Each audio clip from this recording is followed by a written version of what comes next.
Nothing can bring you peace but yourself. Ralph Waldo Emerson said that.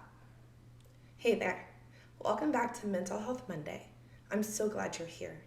If we've never met, my name is Tabby, and I'm a mental health guide that is obsessed with empowering you to live a life that you truly love.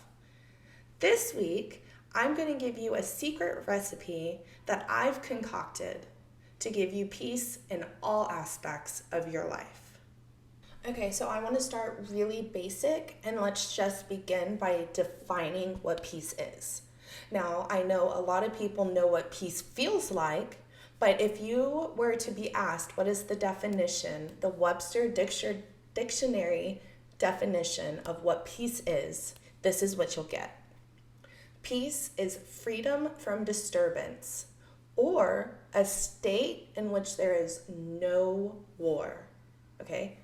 Inner peace is the deliberate state of a psychological or spiritual calmness, regardless of the presence of stress.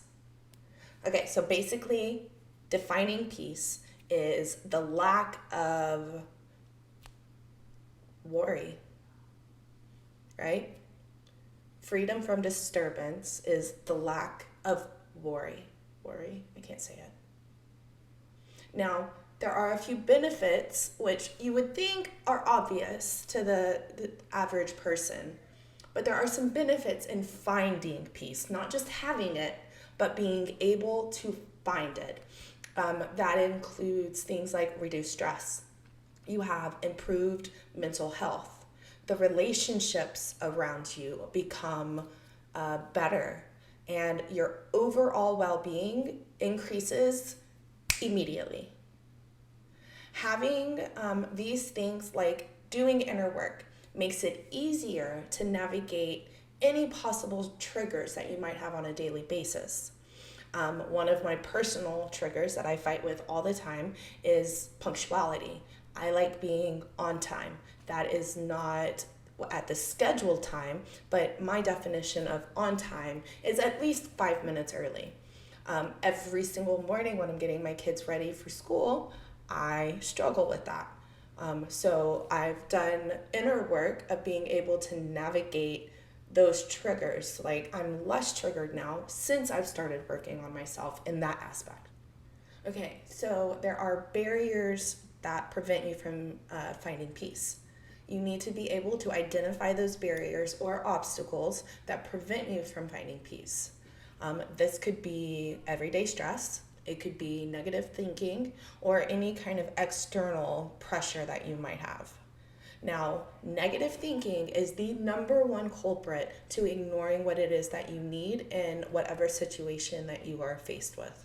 For me, it's getting my kids ready.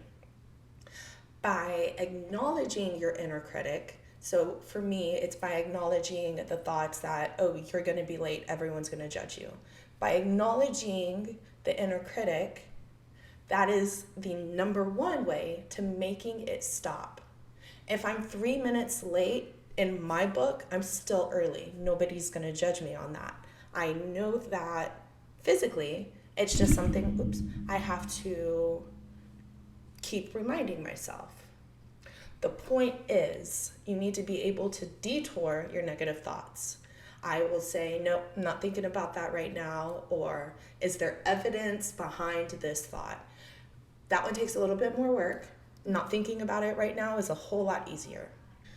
Okay, so some practical tips that I want to share with you. Number one, meditation and mindful practices.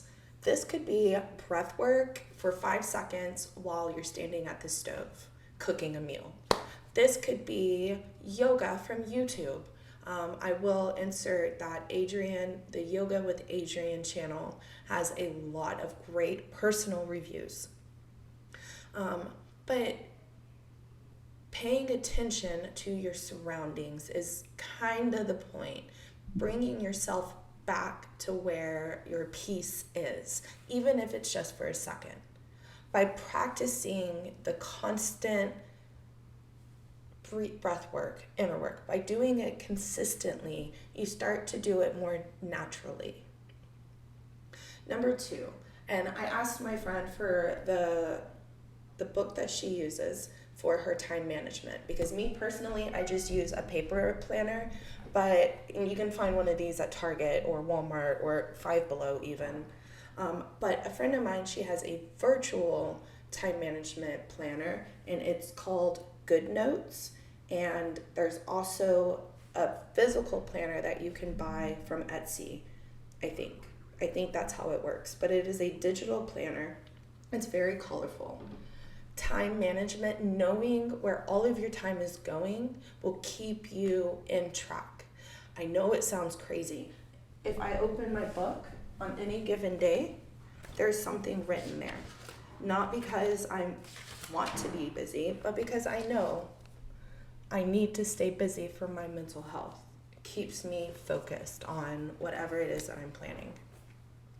And of course, if you need more help than what time management and breath work can do for you, please seek professional help. There is a statewide, countrywide number 988. If you feel that you're trying and you're doing all of the things and they're just so hard, I urge you to seek help.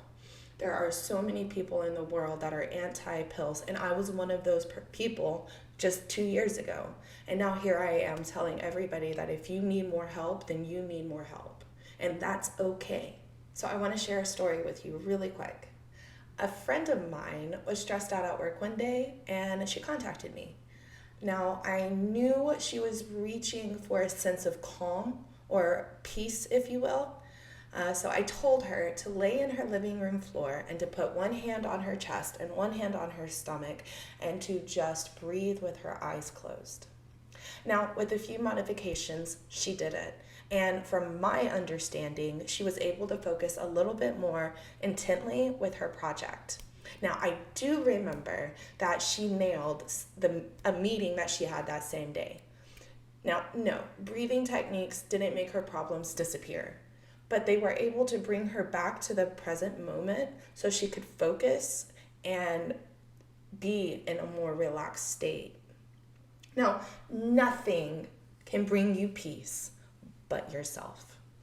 That means you have to be the one to set intentional and rational boundaries. Doing this is the only way to keep the negative out. This is both out of your mind and out of your environment. Whether you have 5 seconds and you're standing at the stove, practice breathing. Whether you have a house full of kids because it's a holiday, do the yoga. Is it going to be perfect? No, probably not. But is it ever perfect? No. I do want to say, if you haven't already subscribed to my channel, please do so you don't miss a single video. Like this video and share it with a friend who might need to hear it. I really appreciate you taking the time out to watch this video. And with that, I'm going to leave you the same way I always do. Be kind to yourself, always.